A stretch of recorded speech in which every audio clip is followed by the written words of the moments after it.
Hello, my name is Darren Mallett, and today I want to be talking about proper communication methods within a marriage. And it is a known fact that about half of all marriages in the United States end up in a divorce. And why is this? It's usually because spouses stop being open with one another, they feel they cannot express their emotions properly, or they can't manage their conflicts appropriately. And married couples must be optimistic with their communication methods to effectively maintain a healthy and stable marriage. Today I want to be talking about 3 communication strategies that are important in marriage stability. And these 3 strategies are being open, emotional expression, and proper conflict resolution.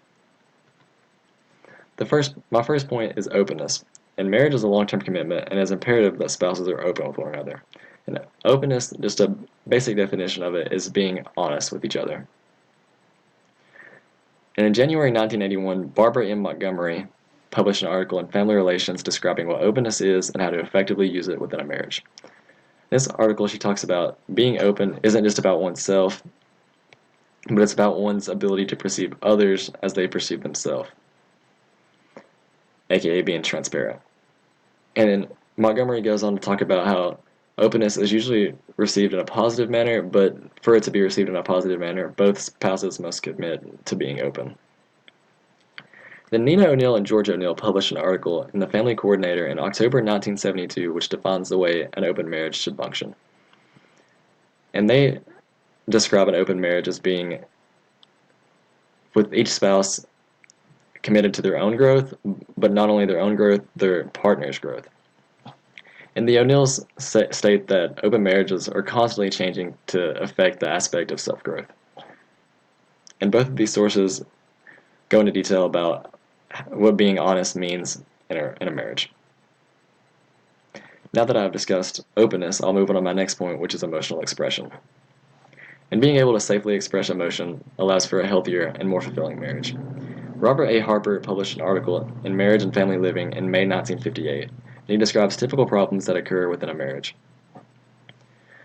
And in this article, he talks about when one is ready to share their emotions with their significant other, they must feel that there's no danger present. And then after the emotions are shared, the partner must feel accepted and understood.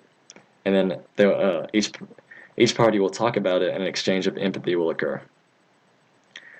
Harper goes on in the May 1958 article to discuss how acceptance affects emotion. Then after the exchange of empathy occurs, each party must feel accepted and feel like they've learned something from the experience to get back on track to a healthy relationship. Now that I've discussed emotional expression, I'll move on to my final point, which is conflict resolution. And getting through an argument and properly resolving it is key to keep the marriage stable. M.B. Nicholson published an article in the Journal of the Royal Statistical Society, Series A, in 1967 describing how to resolve conflicts. In this article, he talks about conflict resolution is supposed to benefit both parties, and it has both costs and benefits. And then when you're working on conflict resolution, you need to set goals that are mutually consistent and affect each other. He goes on in this article, in this 1967 Journal of the Royal Statistical Society, Series A, to explain the bargaining technique. And this technique can be used in any marriage, and it's really effective. He describes it as any process by which 2 or more parties come to some arrangement whereby their acts become more consistent. So, like I said before, mutually consistent goals are set to help with the marriage. And in conclusion, married couples must be optimistic with communication methods to effectively maintain a healthy and stable marriage. Openness is about being transparent and honest with your significant other. And being able to safely express emotions allows for a more fulfilling marriage. And then conflict resolution is about managing your arguments properly, and one way to manage those arguments would be bargaining. Then I'm going to end on this statement. Marriage isn't all about happiness and sunshine. It has its fair share of obstacles, and coming out of those obstacles is what marriage truly represents. Thank you for watching.